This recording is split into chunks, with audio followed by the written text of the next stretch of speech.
সম্মানিত উপস্থিতি, আমি ছোট্ট একটা মেসেজ, একটা খবর আপনাদের কাছে দিতে চাই। আমাদের কোরআনের পাখি যে শাহাদাত বরণ করেছেন, তার একটা উজ্জ্বল দৃষ্টান্ত আমার কাছে আছে, একটা খবর আছে। সেটা হলো যে হুজুর যে জেলে ছিলেন, ওই জেলের যিনি সুপার, তিনি আমার দুঃসম্পর্কের এক রিলেটিভ, আমার আত্মীয়। তার নিজের সাথে আমার কথা হয়েছে, তার মায়ের সাথে কথা হয়েছে। আমাকে তিনি নিজে বলেছেন যে হুজুরকে একটা কাগজ ধরায় দেওয়া হয়েছে, তাকে সই করে দেন, হুজুর অসুস্থ, হুজুরকে চিকিৎসার জন্য নিতে হবে। হুজুর তখন অসুস্থ ছিলেন না, চিকিৎসা করার মতো অবস্থা তার তখন ছিল না।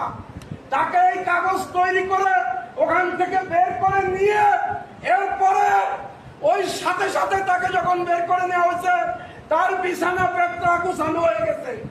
এইটা গুছাইছে